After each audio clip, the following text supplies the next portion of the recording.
Olá, tudo bem? Mentor do Eterno por aqui, trazendo aqui novamente um novo vídeo, uma nova mensagem, falando aqui da palavra do Senhor Jesus. E hoje nós vamos aqui no livro de Atos dos Apóstolos ver uma situação um pouco diferente, talvez, uma situação que hoje os filmes de Hollywood nos relatam algumas coisas. Então nós vamos ver hoje o que aconteceu com o apóstolo Paulo e também com Barnabé, quando eles estavam na primeira viagem missionária, a qual eles foram confundidos com deuses gregos.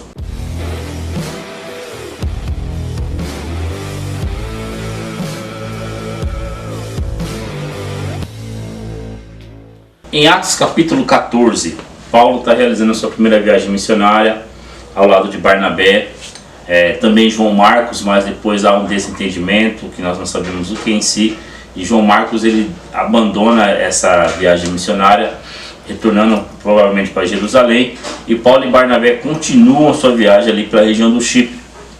E a partir do verso 8, depois que nós vemos que eles passaram por cidades como Licaônicas, Listra e Derbe, há um milagre que ocorre. Então, Atos dos Apóstolos, capítulo 14, a partir do verso 8, diz assim: Em Listra vivia um homem paralítico dos pés, aleijado desde o nascimento, que passava os dias sentado e jamais havia conseguido andar. Ele estava ouvindo Paulo pregar, quando, fixando os seus olhos nele, percebendo que o homem tinha fé para ser curado, Paulo ordenou-lhe em voz alta: Apruma-te direito os teus pés. O homem então deu um salto e começou a andar. Diante do que Paulo realizara, a multidão começou a gritar: Os deuses desceram até nós em forma de seres humanos. E assim a Barnabé deram o nome de Zeus, e a Paulo chamaram Hermes, pois era ele quem falava com poder. O sacerdote de Zeus, cujo templo fora construído na entrada da cidade, trouxe bois e coroas de flores à porta da cidade, porque ele e a população desejavam oferecer-lhe sacrifícios. Verso 14. Quando os apóstolos Barnabé e Paulo ouviram isso, rasgaram as suas roupas e correram para o meio da multidão, exclamando: Homens, por que fazeis isto? Pois nós também somos humanos, de natureza semelhante à vossa. E vós temos-vos anunciado o Evangelho, para que vos afasteis dessas práticas inúteis, vos convertais ao Deus vivo, que fez o céu, a terra, o mar e tudo o que nele existe. Em tempos passados, ele permitiu que todas as nações andassem segundo seus próprios caminhos. No entanto, Deus não ficou sem dar testemunho sobre a sua própria pessoa, pois demonstrou sua bondade, enviando-vos do céu as chuvas e as estações das colheitas, cada um a seu tempo, concedendo-vos sustento com fartura, enchendo-vos o coração de alegria. Mesmo com essas explicações, ainda foi difícil evitar que as multidões lhes homenageassem por meio de sacrifícios. Então, vou parar por aqui por enquanto. Daqui a pouco eu levar mais 2 versículos. Paulo e Barnabé estão em missão. Paulo está pregando e realiza um grande milagre. Um aleijado de nascença, homem que nasceu aleijado, nunca havia andado. A Bíblia não relata a idade desse homem, mas com certeza é um homem já adulto. E quando Paulo olha, fixa os olhos nele, Paulo vê fé nesse homem, encontra fé nesse homem e o cura. Há um milagre naquele local, e aquele milagre ele chama a atenção da população, e eles acreditam que ali são deuses que estão presentes ali, que tanto Paulo e Barnabé são deuses. Então o povo que estava ali, gentil, na sua maioria grego, achando que ali estavam os deuses gregos, né?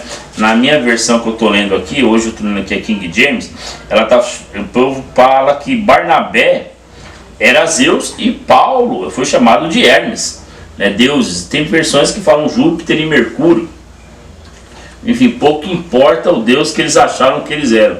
O que mais importa é que Paulo e Barnabé rasgaram as suas vestes e mostraram a eles que eles eram homens iguais a eles, que eles não eram deuses.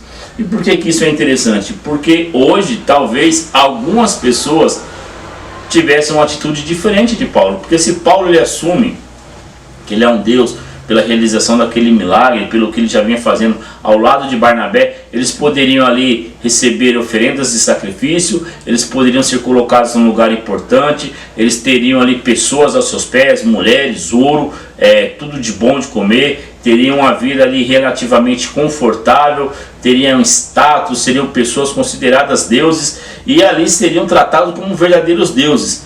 Interessante que hoje acontece algo parecido em algumas congregações, né? E nem precisa fazer muito milagre, é só estar numa posição mais ou menos de liderança, que dependendo a forma como as coisas são conduzidas, as pessoas são elevadas a um título de Deus, semideus, né? Numa posição que há uma idolatria, coisa que Deus abomina é a idolatria.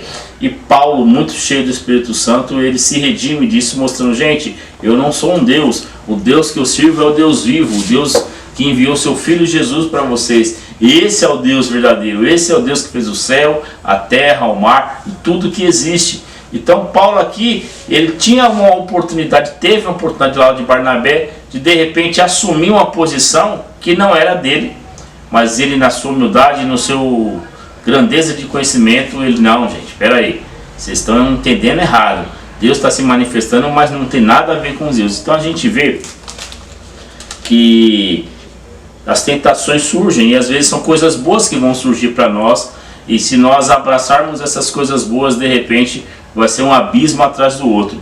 No verso 19 diz o seguinte, olha só: chegaram, porém, alguns judeus de Antioquia e Icônio, e tendo persuadido as multidões, apedrejaram Paulo e o arrastaram para fora da cidade, supondo que estivesse morto. O verso 20 diz: contudo, quando os discípulos se reuniram em volta de Paulo, este se levantou e voltou à cidade. No dia seguinte partiu Paulo com Barnabé com destino a Derbe. Então nós temos aqui um fato interessante. Paulo está sendo aclamado como Deus pela cura que ele acabou de fazer, mas ele está se redimindo. Mas vem judeus, né, aqueles judeus da região de Antioquia, e esses judeus, eles estão fazendo o que? Incitando o povo contra Paulo e Barnabé. A Bíblia não esclarece porque Barnabé não é apedrejado. A Bíblia diz que só Paulo é apedrejado. E diz o seguinte, que ele foi dado como morto, arrastado para fora da cidade. E só para você entender, quando uma pessoa ela era apedrejada, para ela ser considerada morta, é porque o apedrejamento já foi muito grande. Então, muita poça de sangue, muitas feridas, pele cortada, com certeza cabeça machucada, rosto machucado, vários cortes, cicatrizes. Por que isso? Porque isso realmente seria dado como morto. Então Paulo não ficou com a marca de uma pedrada, como às vezes a gente imagina. Paulo ficou muito machucado, ficou desacordou com certeza com algumas pedradas que ele levou na cabeça, ao ponto de ser dado como morto e ser jogado para fora da cidade. E a Bíblia relata que depois os discípulos vão ao encontro de Paulo. Talvez quando eles foram ao encontro de Paulo, eles já foram ali: bom, vamos lá pegar o corpo de Paulo, vamos já preparar o corpo para ter um enterro, porque eles já imaginavam que Paulo estava morto. Mas a Bíblia diz que Paulo se levanta e já parte em seguida. E quando a Bíblia diz isso, nós temos que ter um pouco de cuidado, porque será que foi no mesmo instante, né, um milagre realmente de quem estava ali ensanguentado, dado como morto, de repente já levantou, ou é só uma figura de linguagem e isso levou alguns dias para que isso acontecesse? Nós não sabemos, né, de após o apedrejamento, já imediatamente os discípulos já foram. Então com certeza eles deram um tempinho para depois ir lá ver o corpo de Paulo, e para graças a Deus, para a glória do Senhor Jesus, Paulo estava vivo, né? E Paulo se levanta e depois continua a sua missão com Barnabé. Bom, gente, então esse vídeo é para vocês entenderem e para nós entendermos que nem sempre coisas boas que vão surgir nas nossas vidas vão nos manter no caminho do Senhor Jesus.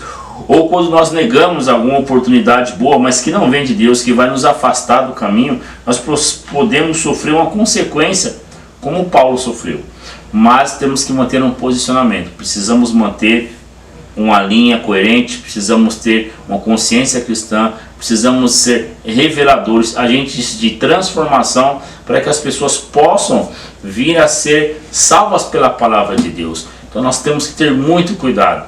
E você que acha que é um Deus, que acha que é um super evangélico, super cristão, muito cuidado, porque nós somos todos iguais. Então a Bíblia nos ensina que essa soberba ela pode derrubar o homem. Nós já temos histórias desde a criação que essas coisas vêm acontecendo, mas que você se permita ser igual a Paulo e igual a Barnabé, que mesmo recebendo louros fez algo que normal faria, porque manifestando a graça de Deus, as pessoas queriam elevá-lo a uma posição que ele sabia que não era dele. E nós, como homens e mulheres de Deus, temos que estar atentos às posições que nos colocam. Nem sempre uma posição elevada significa que você está aonde Deus quer. Até porque Jesus disse que aquele que quer ser o primeiro, seja o último. Aquele que quer ser servido, o primeiro ele sirva. Então que você venha entender, que você venha refletir nessa passagem. Leia o livro de Atos. Atos 14 é fantástico, Atos 15, o livro todo de Atos é o livro que relata a igreja viva.